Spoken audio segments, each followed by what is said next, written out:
வணக்கம். ஜெயா பிளஸ் செய்திகளுக்காக கார்த்திகா பிரகாஷ். விரிவான செய்திகளை பார்ப்பதற்கு முன்னதாக தலைப்புச் செய்திகளை பார்க்கலாம்.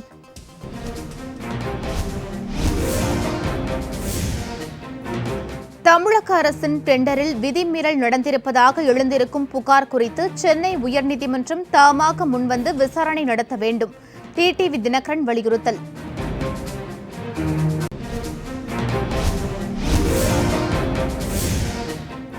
காவல்துறைக்கு உபகரணங்கள் வாங்கியதில் 300 கோடி ரூபாய் முறைகேடு நடைபெற்றதாக எழுந்த புகார். லஞ்ச ஒழிப்புத்துறை விசாரணையை தொடங்கியது.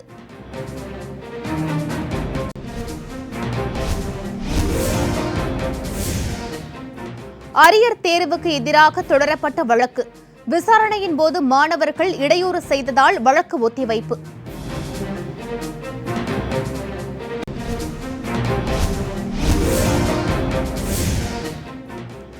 பேரறிவாளன் உள்ளிட்ட 7 பேரை விடுவிக்க திரை பிரபலங்கள் வலியுறுத்தல். அற்புதம்மாளின் 30 ஆண்டு கால போராட்டத்துக்கு பலன் கிடைக்க வேண்டும் என நடிகர் பார்த்திபன் கருத்து.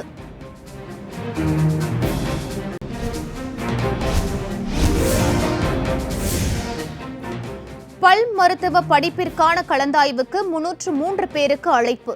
இன்று 47 இடங்கள் மட்டுமே நிரப்பப்படுகின்றன.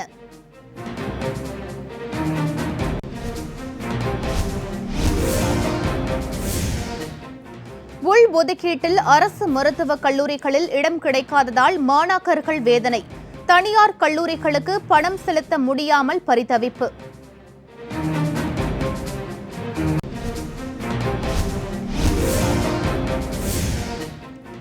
இந்தியாவில் கொரோனா பாதிப்பு 90 லட்சத்தை தாண்டியது.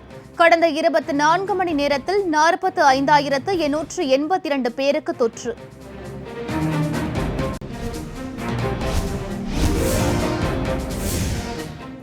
தூத்துக்குடி மாவட்டத்தை புரட்டி போட்ட கனமழை. தரை பாலங்கள் மூழ்கியதால் 7 கிராமங்கள் துண்டிப்பு.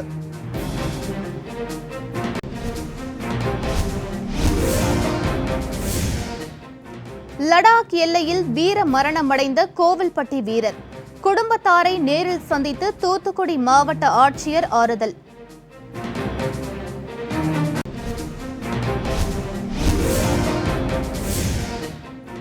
அண்ணா பல்கலைக்கழக துணைவேந்தர் சூரப்பாவை பதவி நீக்கம் செய்ய வலியுறுத்தல். சென்னையில் மாணவர்கள் போராட்டம்.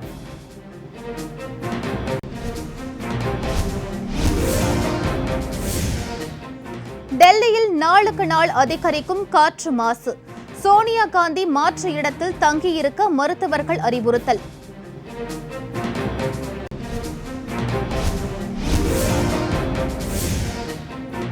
திருவண்ணாமலை அண்ணாமலையார் கோவிலில் கார்த்திகை தீப திருவிழா தொடக்கம். குறைந்தளவு பக்தர்கள் அனுமதிக்கப்பட்டு கொடியேற்றம்.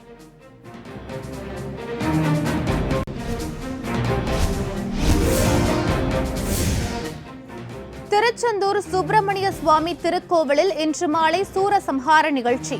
கடற்கரை நுழைவாயிலில் விழாவை நடத்த ஏற்பாடுகள் தீவிரம்.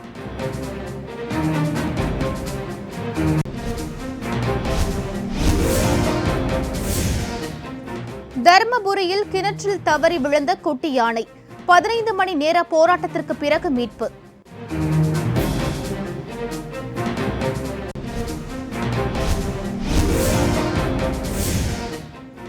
விறுவிறுப்பான கட்டத்தை எட்டிய ஏடிபி டென்னிஸ் போட்டி.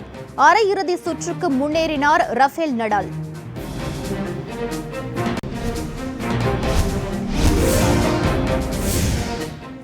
வங்கக்கடலின் தென் பகுதியில் வளிமண்டல மேலடுக்கு சுழற்சியால் தமிழகத்தின் 8 மாவட்டங்களில் மழைக்கு வாய்ப்பு.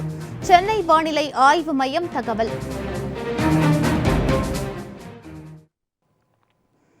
விரிவான செய்திகளை பார்க்கலாம்.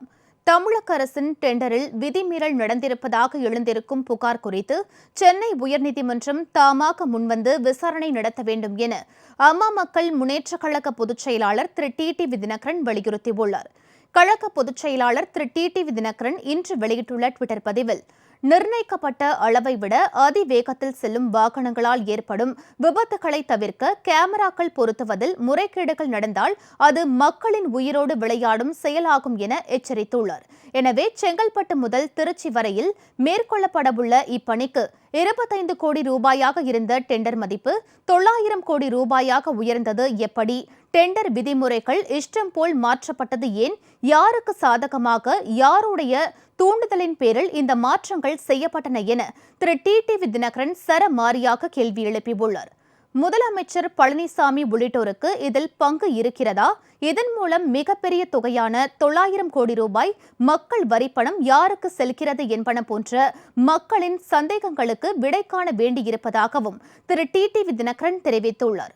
தேசிய நெடுஞ்சாலைகளில் அதிவேகத்தில் செல்லும் வாகனங்களை அடையாளம் காண்பதற்கு கேமராக்களை பொருத்துவதற்கான தமிழக அரசின் டெண்டரில் விதிமீறல் நடந்திருப்பதாக எழுந்திருக்கும் புகார் குறித்து சென்னை உயர்நீதிமன்றம் தாமாக முன்வந்து விசாரணை நடத்த வேண்டும் எனவும் திரு டிடிவி தினகரன் வலியுறுத்தியுள்ளார்.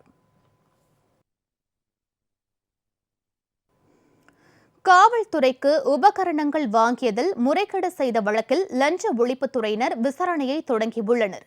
தமிழக காவல்துறைக்கு 83 கோடியே 45 லட்சம் ரூபாய் செலவில் 10,000 வாக்கி டாக்கி உள்ளிட்ட கருவிகள் வாங்க திட்டமிடப்பட்ட நிலையில் 4,000 கருவிகள் மட்டுமே வாங்கப்பட்டதாகவும் குற்றச்சாட்டு எழுந்தது. அதிலும் வாக்கி டாக்கி 4 மடங்கு அதிக தொகை கொடுத்து வாங்கப்பட்டதாகவும் புகார் எழுந்தது. இதற்கிடையே காவல்துறையின் செல்போன், சிசிடிவி, ஜிபிஎஸ், பேட்டரி உள்ளிட்ட தொழில்நுட்ப கருவிகள் வாங்கியதில் 350 கோடி ரூபாய் அளவிற்கு முறைகேடு நடந்ததாக மீண்டும் கடந்த ஆண்டு பரபரப்பு குற்றச்சாட்டு எழுந்தது. இதனைத் தொடர்ந்து லஞ்ச ஒழிப்பு காவல்துறையினர் விசாரணை செய்ய தமிழக அரசு பரிந்துரைத்தது. அதன்படி முறைகேடு நடைபெற்றதாக கூறப்படும் 2016ஆம் ஆண்டு முதல் 2018ஆம் ஆண்டு வரையிலான காலகட்டத்தில் காவல்துறை தொழில்நுட்ப பிரிவு காவல் கண்காணிப்பாளராக பணியாற்றிய அன்பு செழியனின் கீழ்ப்பாக்கம் பால்வர் சாலை வீடு, பட்டினப்பாக்கம் போலீஸ் குடியிருப்பில் உள்ள கூடுதல் காவல் கண்காணிப்பாளர் ரமேஷ் மற்றும் காவல் துணை கண்காணிப்பாளர் உதயசங்கர் உள்ளிட்ட 14 காவல்துறை உயர் அதிகாரிகளின் வீடுகள், ஒப்பந்தம் எடுத்த நிறுவனத்தின் இடங்கள் என மொத்தம் 18 இடங்களில் கடந்த பிப்ரவரி மாதம் லஞ்ச ஒழிப்புத்துறையினர் அதிரடி சோதனை மேற்கொண்டனர். அதன் தொடர்ச்சியாக 18 இடங்களில் நடைபெற்ற சோதனையில் முக்கிய ஆவணங்கள் சிக்கி உள்ளன என்றும் தெரிவிக்கப்பட்டிருந்தது. இந்நிலையில் முறைகேடு தொடர்பான விசாரணையை லஞ்ச ஒழிப்புத்துறையினர் மீண்டும் தொடங்கியுள்ளனர். அரியர் தேர்வுகள் ரத்துக்கு எதிராக தொடரப்பட்ட வழக்கு விசாரணை காணொலியில் நடைபெற்ற போது 100க்கும் மேற்பட்ட மாணவர்கள் அதை காண இணையதளத்தில் நுழைந்ததால் இடையூறு ஏற்பட்டது. இதனால் கோபமடைந்த நீதிபதிகள் இன்றைய அனைத்து விசாரணைகளையும் நிறுத்தி வைத்தனர். அரியர் தேர்வுகள் ரத்து செய்யப்பட்டதற்கு எதிராக தொடரப்பட்ட வழக்கை சென்னை உயர்நீதிமன்ற நீதிபதிகள் திரு சத்யநாராயணன், திருமதி ஹேமலதா அடங்கிய அமர்வு இன்று காணொலியில் விசாரித்தது. விசாரணையை காண நூற்றுக்கணக்கான மாணவர்கள் லாகின் செய்து இணையத்தில் நுழைந்தனர். அப்போது வீடுகளில் இருந்து தொலைக்காட்சி ஒளியும் குழந்தைகள் சப்தமும் விசாரணைக்கு பெரும் இடையூறை ஏற்படுத்தின. இதனால் கோபமடைந்த நீதிபதிகள் இன்றைய அனைத்து விசாரணைகளையும் நிறுத்தி வைத்தனர்.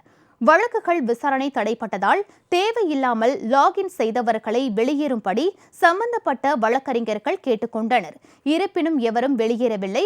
கடந்த விசாரணைகளின் போதும் ஏராளமான மாணவர்கள் விசாரணையில் பங்கேற்று இடையூறு ஏற்படுத்தினர். அப்போது மாணவர்கள் பின் விளைவுகளை சந்திக்க நேரிடும் என நீதிபதிகள் எச்சரித்தது குறிப்பிடத்தக்கது. ராஜீவ்காந்தி கொலை வழக்கில் கடந்த 28 ஆண்டுகளுக்கு மேலாக சிறையில் வாடி வரும் பேரறிவாளன் உள்ளிட்ட 7 பேரை விடுதலை செய்யக்கோரி நடிகர் விஜய் சேதுபதி வேண்டுகோள் விடுத்துள்ளார். இதுகுறித்து அவர் வெளியிட்டுள்ள வீடியோவில் அற்புதம்மாளின் 30 ஆண்டு கால போராட்டத்துக்கு நல்ல பலனை தர வேண்டும் என அவர் குறிப்பிட்டுள்ளார். உச்சநீதிமன்றத்தோட தீர்ப்பை மதித்து ஆளுநர் அவர்கள் பேரறிவாளன் அவர்கள் விடுதலை செய்யணும்னு வேண்டி கேட்டுக்கிறேன். அற்புதம்மாள் அவர்களோட 29 வருட போராட்டம் ஒரு குற்றமற்றவருக்கு விடுதலை கொடுங்கன்னு வேண்டி கேட்குறோம். தயவு செய்து உச்சநீதிமன்றத்தோட தீர்ப்பை மதித்து பேரறிவாளன் அவர்களை சீக்கிரமாக விடுதலை பண்ணணும்.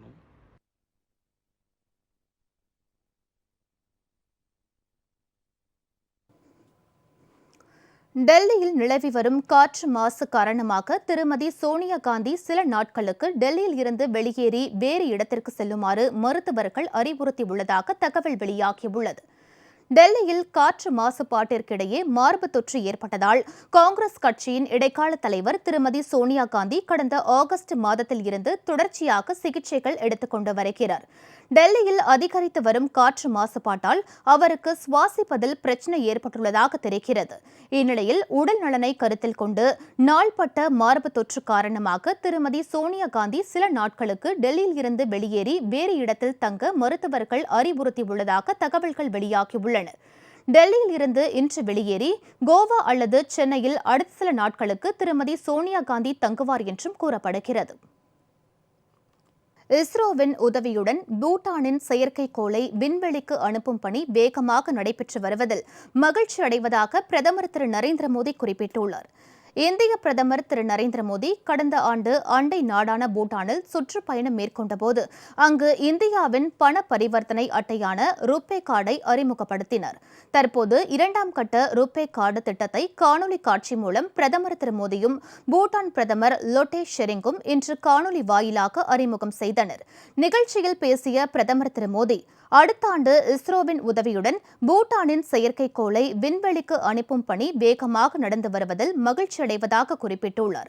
இந்த நோக்கத்திற்காக பூட்டானின் 4 விண்வெளி பொறியாளர்கள் வரும் டிசம்பரில் இஸ்ரோவுக்கு செல்வார்கள் என்றும் அந்த இளைஞர்களுக்கு தனது வாழ்த்துக்களை தெரிவிப்பதாக குறிப்பிட்டுள்ளார். பூட்டான் பிரதமர் லோட்டே ஷெரிங் பேசுகையில் கொரோனா தடுப்பூசி மருத்துவ பயன்பாட்டிற்கு தயாரானவுடன் பூட்டானுக்கு தடுப்பூசி கிடைக்கும் என உறுதி அளித்தமைக்காக பிரதமர் திரு மோடிக்கும் இந்திய அரசாங்கத்திற்கும் நன்றி தெரிவிப்பதாக குறிப்பிட்டுள்ளார். கொரோனா தொற்று நோயில் இருந்து இந்தியா மிகவும் வலுவாக மீண்டு வரும் என்று நம்புவதாகவும் தடுப்பூசிகளை மேம்படுத்துவதில் இந்தியா எடுக்கும் முயற்சிகள் அனைவருக்கும் நம்பிக்கையை ஏற்படுத்துவதாகவும் பூட்டான் பிரதமர் லோட்டே ஷெரிங் தெரிவித்துள்ளார். சூரசம்ஹார நிகழ்ச்சிக்காக திருச்செந்தூர் தயாராகி வருகிறது. இதுகுறித்த நேரடி தகவல்களை தருகிறார் எமது செய்தியாளர் செல்வராஜ். அவரிடம் கேட்கலாம். வணக்கம் செல்வராஜ். இம்முறை கொரோனா பரவலால் கட்டுப்பாடுகளுடன் சூரசம்ஹாரம் நிகழ்ச்சி நடைபெற்று வருகிறது. இதற்காக எந்த மாதிரியான ஏற்பாடுகள் செய்யப்பட்டு வருகின்றன? நிச்சயமாக கார்த்திகா, 6 படை வீடுகளில் 2ஆம் படையான திருச்செந்தூரில் பல்வேறு திருவிழாக்கள் நடைபெறுவது வழக்கம். குறிப்பாக கந்த சஷ்டி திருவிழா என்பது மிக சிறப்பு வாய்ந்தவையாகும். கடந்த 15ஆம் தேதி கந்த சஷ்டி திருவிழாவை ஒட்டி யாகசாலை பூஜையுடன் நடைபெற்றது. என தொடர்ந்து ஜெயந்திநாதர் வள்ளி தேவானைக்கு பல்வேறு யாகங்களும் செய்யப்பட்டு பல்வேறு அபிஷேகங்களும் செய்யப்பட்டுள்ளன. மேலும் தினந்தோறும் சாமிக்கு சிறப்பு தீபாராதனையும் நடைபெறுகிறது. குறிப்பாக எப்போதுமே கந்தசஷ்டி திருவிழாவை ஒட்டி பல்வேறு நடவடிக்கைகள் மேற்கொள்ளப்படும். ஏனென்றால் சாமி ஜெயந்திநாதர் வள்ளி தேவானை ஆகியவர்கள் கோவிலில் வெளிப்புறத்தில் உள்ள பகுதியில் தங்க சப்பரத்தில் மிகப்பெரிய காட்சி அளிப்பது மிகப்பெரிய வழக்கமாக உள்ளது. குறிப்பாக 6 நாட்களுமே தமிழகம் மட்டும் இல்லாமல் வெளி மாநிலம் மற்றும் வெளிநாடுகளிலிருந்தும் திரளான பக்தர்கள் இங்கே கந்த சஷ்டி விரதத்தை மேற்கொள்வார்கள். ஆனால் தற்போது இன்றைக்கு விழாவின் முக்கிய நிகழ்ச்சியான கந்த சஷ்டி திருவிழா என்பது இன்று காலை அதிகாலையில் திருச்செந்தூரில் நடை திறக்கப்பட்டு பல்வேறு யாகங்கள் நடைபெற்றன. இதன் பிறகு வேலுக்கு சிறப்பாக பூஜைகள் நடத்தப்பட்டன. சண்முகர் முன்பு வைத்து வேலுக்கு பூஜைகள் நடத்தப்பட்டு அதன் பிறகு சாமி முருகப்பெருமான் அதுக்கப்புறம் வள்ளி தேவானைகள் அந்த கந்த சஷ்டியோட மண்டபத்தில் எழுந்தருளி அங்கு பல்வேறு பூஜைகள் நடத்தப்படுவது வழக்கம். ஆனால் அதன் பிறகு கடற்கரையில், ஏனென்றால் ஆகம விதிப்படி கடற்கரையில் வைத்துதான் கந்த சஷ்டி திருவிழா என்பது நடத்தப்படுவது வழக்கமாக உள்ளது. ஆனால் இந்த முறை ஏற்கனவே கோவிலோட உள் பிராயத்துக்குள்ளேயே இந்த கந்த சஷ்டி திருவிழாவை கொண்டாடுவது என முடிவு செய்யப்பட்டுள்ள நிலையில் உயர்நீதிமன்ற உத்தரவுப்படி, ஏனால் ஆகம விதிப்படி கடற்கரையில் உள்ளதான் தங்கள் கந்த சஷ்டி திருவிழாவை நடத்த வேண்டும் என சூரனை வதம் செய்யும் நிகழ்ச்சி என்பது ஒரு மிகப்பெரிய எதிர்பார்ப்பான உள்ளது. பொதுமக்கள் மத்தியில் 6 நாட்களும் தங்கள் விரதம் இருந்து சூரனை வதம் செய்வதை பார்ப்பதற்கு ஒரு அரிதான காட்சி என்பதை தெரிவிக்கலாம். ஆனால் அந்த அளவிற்கு ஆகம விதப்படி இந்த கடற்கரையில் தான் இந்த திருவிழாவை கொண்டாட வேண்டும் என சூரனை வதம் செய்யும் நிகழ்ச்சி கடற்கரையில் தான் நடத்த வேண்டும் என சென்னை உயர்நீதிமன்றத்தில் வழக்கு தொடர்ந்து அந்த கடற்கரை ஓரத்தில் உள்ள, என்னால் மிகவும் ஒரு குறுகியான இடத்தில் தற்போது கடற்கரை ஓரத்தில் தற்போது இந்த பூஜைகள் நடத்தப்பட்டு அதன் பிறகு இந்த சஷ்டி மண்டபத்திலிருந்து எழுந்தறிய முருகப்பெருமான் ஒரு மிகவும் குறுகலான பகுதியில் பகுதிகளில் வந்து அந்த சூரனை வதம் செய்யும் நிகழ்ச்சிகள் வந்து நடைபெறுவதற்கான அனைத்து ஏற்பாடுகளும் வந்து செய்யப்பட்டுள்ளன. ஏன்னா சுமார் 2000க்கும் மேற்பட்ட காவலர்கள் வந்து இந்த பணியில் வந்து பாதுகாப்பு பணியில் வந்து அனுமதிக்கப்பட்டுள்ளார்கள். குறிப்பாக வெளி மாவட்டத்திலிருந்தும் வெளி மாநிலத்திலிருந்து வரக்கூடியவர்களை மாவட்ட எல்கையான தூத்துக்குடி மாவட்ட எல்கையில் பல்வேறு வாகன சோதனைகள் நடத்தி யாரும் உள்ளே வரக்கூடாது என தெரிவித்து அவர்களை எச்சரித்து அனுப்பி வைக்கிற சூழ்நிலை உள்ளது. மேலும் பல்வேறு இடங்களிலும் காவல்துறை என்பது மிக அதிகமாக காவல்துறை வந்து பாதுகாப்பு பணியில் வந்து ஈடுபடுத்தப்பட்டுள்ளார்கள். எப்போதுமே கந்தசஷ்டி திருவிழா என்றாலே மழை பெய்வது வழக்கம். ஆனால் இந்த முறை கந்தசஷ்டி திருவிழா ஒட்டி தற்போது ஏன்னா சுமார் 10 நிமிடத்துக்கு முன்பு தான் மிகப்பெரிய ஒரு பலத்த மழை வந்து பெய்து கொண்டு இருக்கிறது. அதன் பிறகு கந்தசஷ்டி திருவிழாவில் முருகப்பெருமானை வந்து இதுதான் வந்து சஷ்டியோட விரதம் இருக்கக்கூடிய ஒரு மண்டபம். இங்கே வச்சு பல்வேறு பூஜைகள் வந்து நடத்தப்படுவது வழக்கம். ஏன்னால் ஜெயந்திநாதருக்கும் வள்ளி தேவானைக்கும் மிகப்பெரிய ஒரு அபிஷேகம் மற்றும் தீபாவளியும் ஒரு சிறப்பு பூஜைகள் நடத்தப்பட்டு அதன் பிறகு சண்முகர் கையில் உள்ள வேலை கொண்டு வந்து முருகப்பெருமானின் வழங்கி நேரடியாக சென்று கடற்கரையில் வந்து சூரனை வதம் செய்யும் நிகழ்ச்சி வந்து நடைபெற உள்ளது. குறிப்பாக இந்த சூரனை வதம் செய்யும் நிகழ்ச்சிக்கு சுமார் 1000 பேர் பங்கேற்பதற்கான ஏற்பாடுகளை வந்து தூத்துக்குடி மாவட்ட நிர்வாகம் என்பது செய்துள்ளது. குறிப்பாக என்னவென்றால் இங்கு உள்ள ஐயர்கள் மற்றும் சிவனடியார்கள் மட்டுமே இங்கே பங்கேற்க முடியும் என தெரிவிச்சிருக்காங்க. ஆனால் இருந்த போதிலும் 2000க்கும் மேற்பட்ட காவலர்கள் தங்கள் பணியில் ஈடுபட்டிருந்த போதிலும் ஏனென்றால் வரக்கூடிய பொதுமக்களுக்கு ஏற்ப காவல்துறை என்பது பாதுகாப்பு பணியில் ஈடுபடுத்தப்படுவார்கள் எனவும் தூத்துக்குடி மாவட்ட எஸ்பி ஜெயக்குமார் ஏற்கனவே தெரிவித்திருந்தார். அதன்படியே அதற்கான ஏற்பாடுகளும் செய்யப்பட்டுள்ளது. கார்த்திகா. செல்வராஜ், சூரர் சம்ஹார நிகழ்ச்சியை ஒட்டி பக்தர்களுக்கு என்ன மாதிரியான அறிவுரை எல்லாம் வழங்கப்பட்டிருக்கு? நிச்சயமாக கார்த்திகா, பக்தர்கள் யாரும் உள்ளே அனுமதிக்கப்பட மாட்டாது என மாவட்ட நிர்வாகமும் கோவில் நிர்வாகமும் ஏற்கனவே தெரிவித்துள்ளார்கள். ஏனென்றால் கொரோனா தொற்றின் வந்து காரணமாக கூட்டங்களே அதிகமாக கூடக்கூடாது என்பதால் பக்தர்கள் யாரும் அனுமதிக்கப்படவில்லை என தெரிவிக்கப்பட்டுள்ளது. குறிப்பாக அதற்காகவே இங்கே வந்து எப்போதும் கிட்டத்தட்ட லட்சக்கணக்கான மக்கள் தங்கள் கூடி தங்கள் விரதங்களை மேற்கொண்டு இந்த விரதங்களை சூரபத்மனை வதம் செய்த பிறகு இந்த விரதங்களுக்கு முடித்துவிட்டு கடற்கரையில் குளித்துவிட்டு முருகப்பெருமானை தரிசனம் செய்வது வழக்கம். அதன் பிறகு நாளை இரவு வந்து திருக்கல்யாணம் நடைபெறுவது வழக்கம். இதை ஒட்டி பொதுமக்களின் கூட்டம் என்பது எப்போதுமே அதிகமாக இருந்தாலும் இந்த முறை என்பது கொரோனா தொற்றின் காரணமாக பொதுமக்கள் யாரும் அனுமதி இல்லை என ஏற்கனவே மாவட்ட நிர்வாகம் என்பது தெரிவித்துள்ளது. ஆனால் இருந்த போதிலும் கோவில் பிரகாரத்தை சுற்றி சுமார் 2000க்கும் மேற்பட்ட காவலர்கள் தங்கள் பாதுகாப்பு பணியில் ஈடுபடுத்தப்பட்டுள்ளார்கள். ஏனென்றால் வரக்கூடிய ஒவ்வொரு பொதுமக்களிலும் அவர்கள் வந்து விசாரித்து தயவுசெய்து இன்று சூரனை வதம் செய்யும் நிகழ்ச்சிக்கு பொதுமக்கள் யாரும் பங்கேற்கப்பட மாட்டாது என தெரிவித்ததன் காரணமாக கோவில் நிர்வாகமே பாருங்க வெறிச்சோடி காணப்படுகிறது. கோவில் பகுதி முழுவதுமே காவல்துறையினும் கோவில் ஊழியர்கள் மட்டுமே இருக்கக்கூடிய சூழ்நிலை தான் நம்ம பார்த்து கொண்டு இருக்கிறோம். ஏனென்றால் எப்போதுமே கந்தசஷ்டி திருவிழா என்றாலே சூரனை வதம் செய்யும் நிகழ்ச்சி என்றாலே இந்த பகுதி முழுவதுமே கடல் அலை போல தலையாக காட்சியளிக்கக்கூடிய இந்த நேரத்தில் கூட தற்போது மிக வெறிச்சோடியாக காணப்படுவதை நம்ம நேரடியாகவே பார்க்கலாம். கார்த்திகா, உங்களுடைய தகவல்களுக்கு நன்றி செல்வராஜ். நடிகை அமலா பாலுடன் நிச்சயதார்த்தத்தின் போது எடுத்துக்கொண்ட புகைப்படங்களை சமூக வலைதளங்களில் வெளியிட முன்னாள் நண்பருக்கு தடை விதித்து சென்னை உயர்நீதிமன்றம் உத்தரவிட்டுள்ளது. பிரபல திரைப்பட நடிகை அமலா பாலுக்கும் மும்பையைச் சேர்ந்த தொழிலதிபர் பவ்னீந்தர் சிங் என்பவருக்கும் ராஜஸ்தானில் கடந்த 2019ஆம் ஆண்டு நிச்சயதார்த்தம் நடைபெற்றது. பின்னர் இருவருக்கும் ஏற்பட்ட கருத்து வேறுபாடு காரணமாக நிச்சயிக்கப்பட்டிருந்த திருமணம் நிறுத்தப்பட்டது.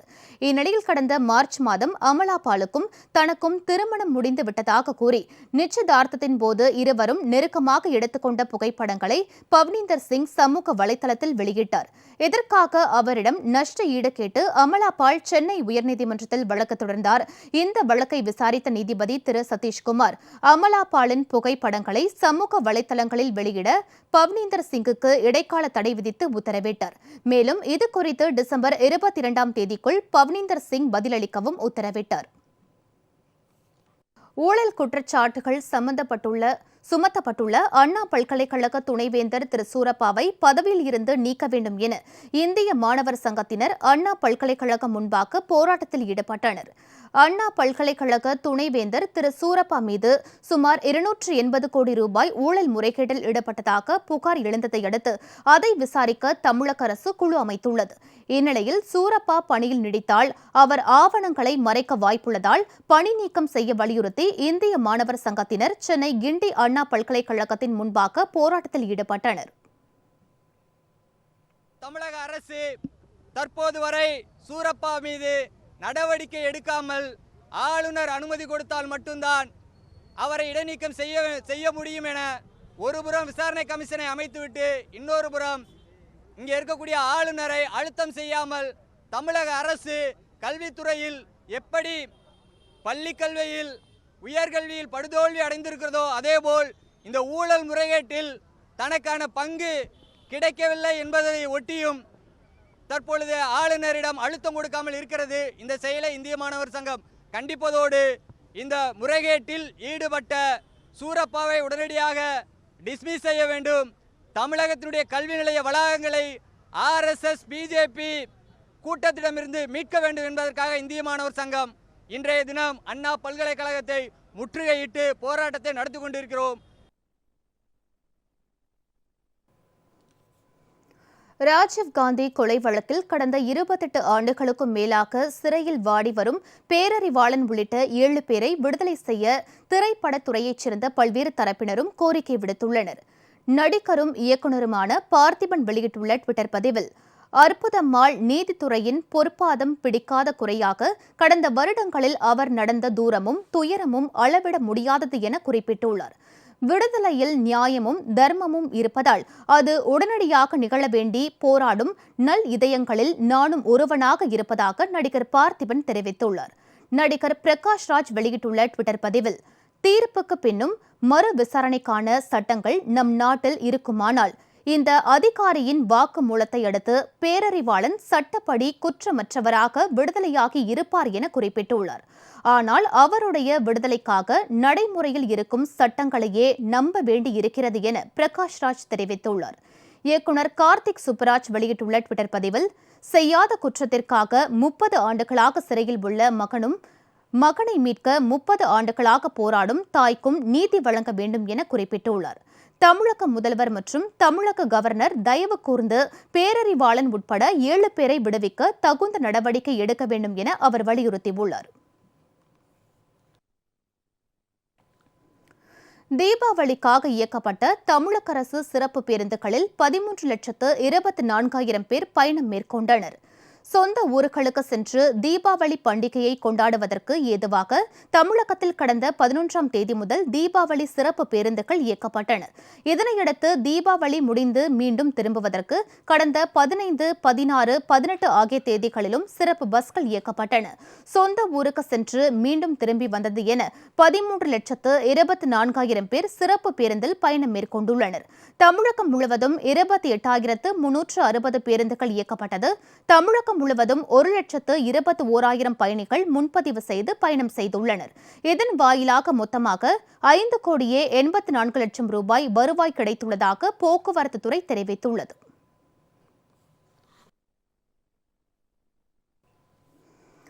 இனி தமிழக நிகழ்வுகள் சிலவற்றை வேகச் செய்திகளாக தற்போது காண்போம். மன்னார்குடி அருகே மனைவியின் நடத்தையில் சந்தேகம் கொண்ட கணவர் கடிதம் எழுதி வைத்துவிட்டு தற்கொலை செய்து கொண்ட சம்பவம் அதிர்ச்சி ஏற்படுத்தியுள்ளது. புதுக்குடி கிராமத்தைச் சேர்ந்த ஜெயகாந்த் தனது மனைவி ஆனந்தியின் செல்போனுக்கு ஆபாச படங்கள் வந்திருந்ததை கண்டு அவரை கண்டித்துள்ளார். இதில் ஆத்திரமடைந்த ஆனந்தி தனது சகோதரர் முருகேசனுடன் சேர்ந்து கணவர் ஜெயகாந்தை கட்டி வைத்து துன்புறுத்தியுள்ளனர். இதனால் மன உளைச்சலுக்கு உள்ளான ஜெயகாந்த் கடிதம் எழுதி வைத்துவிட்டு விஷம் குடித்து தற்கொலை செய்து கொண்டார். சென்னை திருவொற்றியூரில் உணவுக்கு வழியின்றி தவித்த மூதாட்டிக்கு இளைஞர்கள் சிலர் உதவிக்கரம் நீட்டிய சம்பவம் நிகழ்ச்சி ஏற்படுத்தியுள்ளது.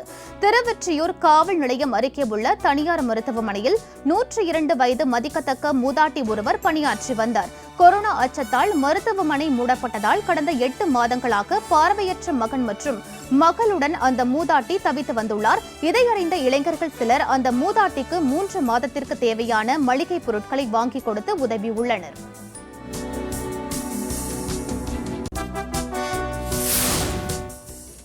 கரூர் அரசு மருத்துவக் கல்லூரியில் 1ஆம் ஆண்டு வகுப்பில் சேர்ந்த அரசு பள்ளி மாணவர்கள் 10 பேருக்கு கல்லூரி முதல்வர் சேர்க்கை ஆணைகளை வழங்கினார். அரசு பள்ளிகளில் படித்து 7.5% உள்ஒதுக்கீடு மூலம் மருத்துவக் கல்லூரியில் இடம் கிடைத்த 10 மாணவ மாணவிகள் கரூர் அரசு மருத்துவக் கல்லூரியை தேர்வு செய்திருந்தனர். அவர்கள் 10 பேரும் கரூர் அரசு மருத்துவக் கல்லூரி 1ஆம் ஆண்டில் சேர்ந்தனர். கல்லூரி முதல்வர் அசோகன் அவர்களுக்கு சேர்க்கை ஆவணங்களை வழங்கினார்.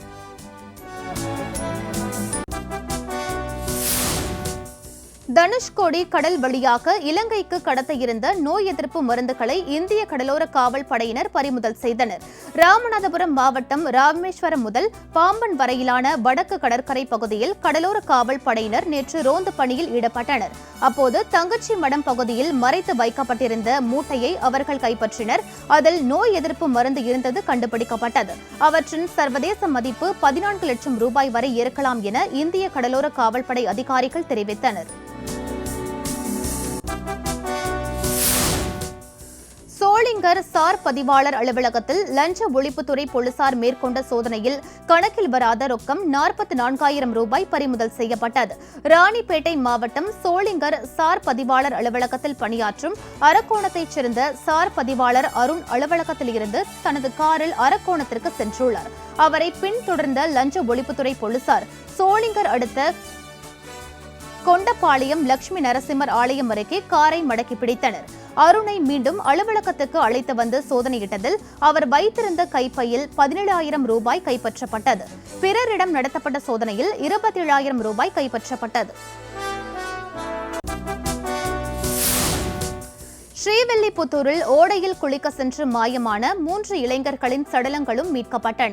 விருதுநகர் மாவட்டம் ஸ்ரீவில்லிபுத்தூர் அருகே பேமலையான் கோவில் அருகே குளிக்க சென்ற கோபி, பால்பாண்டி, முத்துக்கருப்பன் ஆகிய 3 பேரும் வெள்ளத்தில் இழுத்து செல்லப்பட்டனர். அவர்களை தேடும் பணியில் தீயணைப்புத் துறையினர் ஈடுபட்டனர். இந்நிலையில் 3 பேரின் சடலங்களும் இன்று மீட்கப்பட்டன.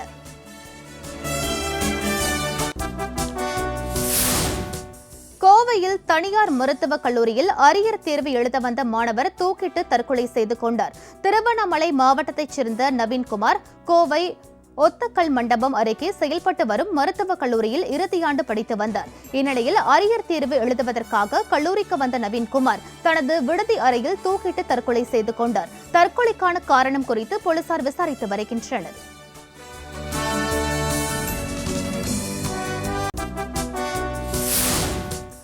சேலம் மாவட்டம் தலைவாசல் அருகே நள்ளிரவில் தனியார் ஏடிஎம்மில் புகுந்த மர்ம ஆசாமி அங்கிருந்த இயந்திரத்தை உடைத்து பணத்தை கொள்ளையடிக்க முயற்சி செய்தது குறித்து போலீசார் விசாரணை மேற்கொண்டு வருகின்றனர். தேவியாக்குறிச்சி பகுதியில் உள்ள சேலம் சென்னை தேசிய நெடுஞ்சாலை ஓரத்தில் உள்ள ஏடிஎம்மில் புகுந்த மர்ம நபர் ஒருவர் இயந்திரத்தை உடைத்து பணத்தை கொள்ளையடிக்க முயற்சித்துள்ளார். அப்போது அலாரம் சப்தம் கேட்டதால் தப்பி ஓடி உள்ளார்.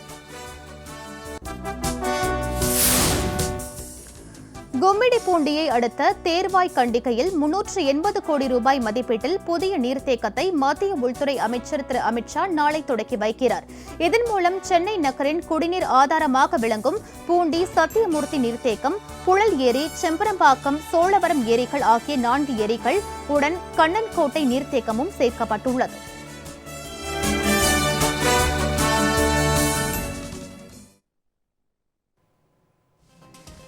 செய்திகள் நிறைவடைந்தன. அடுத்தடுத்த நிகழ்வுகளுக்கு தொடர்ந்து பாருங்கள் ஜெயா பிளஸ் தொலைக்காட்சி.